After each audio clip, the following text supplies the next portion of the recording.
Hello and welcome, I am Frankenstar.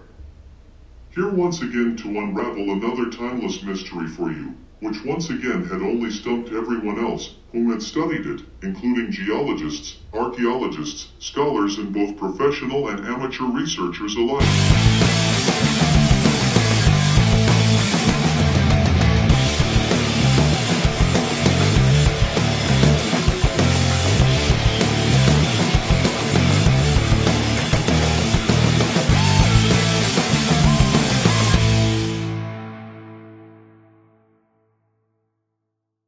This time we go to Peru's Pisco Valley, on the Nazca Plateau, where in 1931, a geologist named Robert Shippey, while studying the terrain in Peru, had taken this aerial photo of a very strange landmark stretched across the top edge of a mountain, which landed his photo in the 1933 January edition of National Geographic magazine. The landmark is about 9 meters wide, over 1.5 kilometers long, and consists of a series of holes about 1 meter in diameter. It is estimated that there are between 5,000 and 6,000 holes, with depths averaging 50 to 100 centimeters deep. It had remained unknown as to whom had created this band of holes, which it is appropriately named, as well as its intended purpose. Therefore, I will not be discussing any of the current theories, simply because none of them are correct, so there's no point in wasting our time here. Solving this mystery took me less than an hour, and to be honest, a video on the subject had only randomly appeared on my screen when I decided to click on it. Within my video presentation titled, How Planets, Stars and Life Are Truly Formed, I explain in great detail as to how the original elongated skulled earthlings were instinctively rolling balls of malleable rock material into solid spheres of basalt and granite before planting them into the ground. They planted them into the ground so, when this planet passes through the habitable zone and completes its transition through the Venus and Mercury zones, our core will burst from its shell and become a binary star, and the buried spheres will become ignited stars as they are blasted into outer space, passing through and collecting nebula matter. I have associated the naturally elongated earthlings with having the behaviors and instincts of insects, like bees and ants, only in human form. Bees, because they had created niches in some of their caves for their eggs, which is what bees do. And ants, because they dug dozens of feet into the ground, creating elaborate tunnels and cave systems.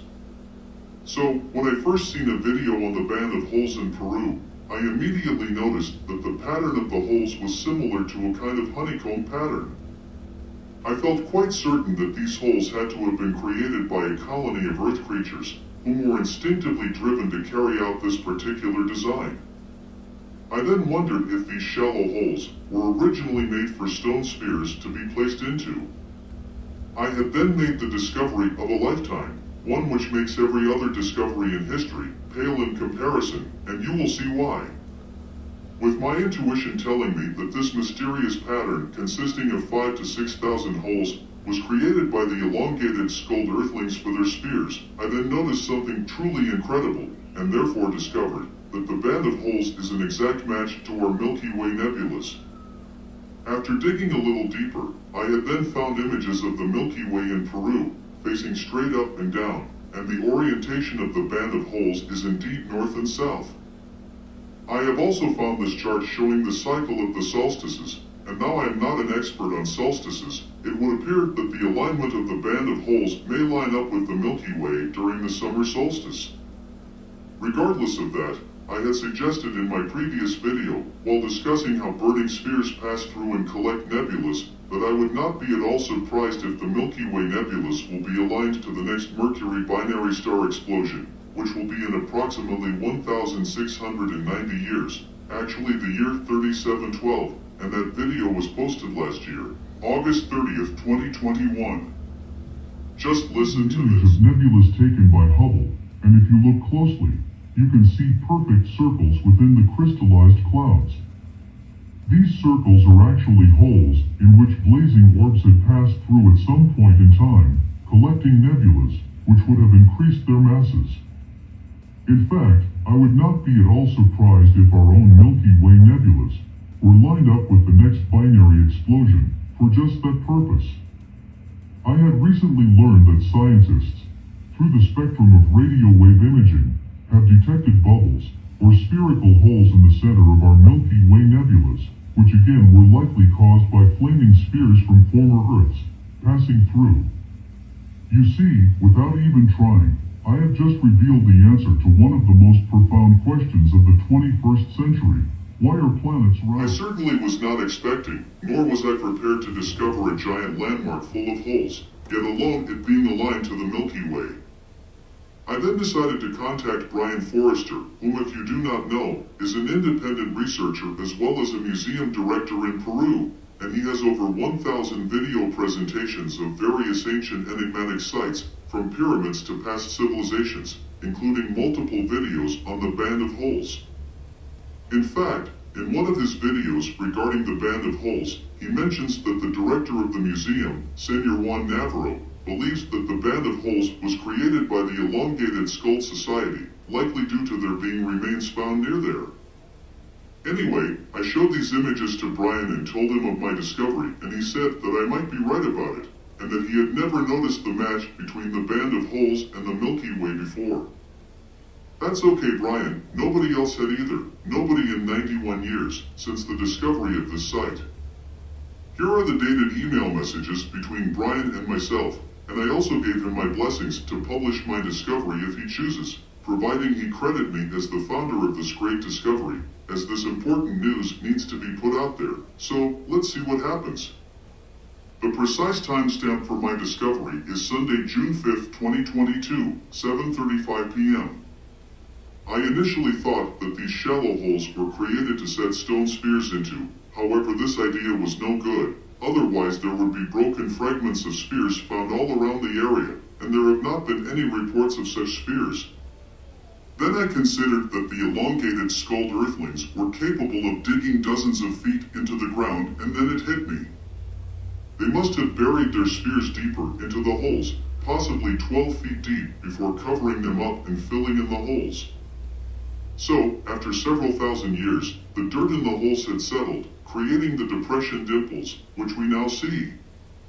If I am correct about this, and I am 100% confident that I am, that would mean there are spheres buried in each of these holes, and in approximately 40,570 years from now, our Earth's core will explode from its shell and burst into a binary star.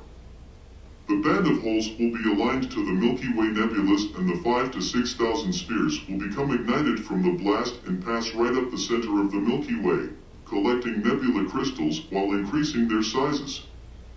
All you need to do is look at the condition of the Milky Way. The whole middle of it is missing, as this process of burning spheres passing through has happened many times before, just like clockwork. Incidentally, astrophysicist Neil deGrasse Tyson says the current number of stars in the night sky that are visible with the naked eye is around 6,000, which is the same estimated number of future stars buried in those holes. Coincidence?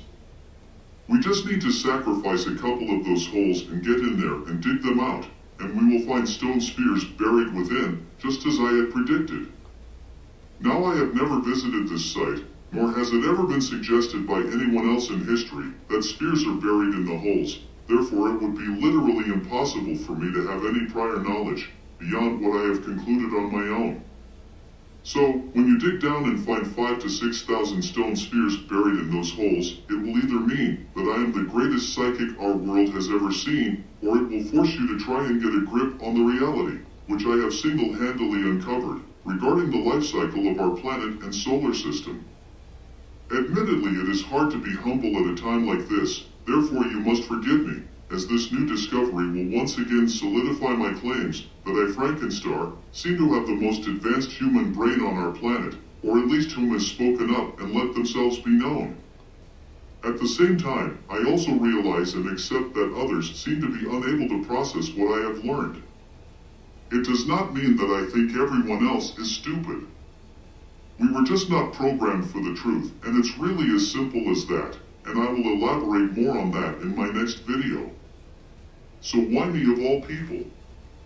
This I do not know. I have considered the possibility that after being knocked unconscious for 40 minutes from a car accident in 2010, that the jolt may have unblocked something in my brain.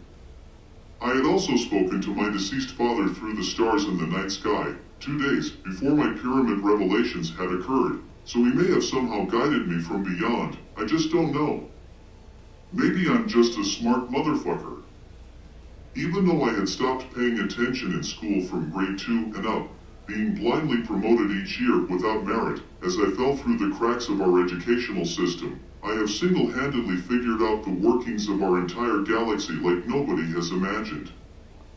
In fact, my brain is so advanced that I could even offer the brilliant Elon Musk simple planet terraforming strategies which he could apply to Mars and are time-tested and true, as well as provide him with the cornerstone of research for a renewable energy source that could theoretically produce organic matter, as well as create its own field of gravity, independent to that of Earth's.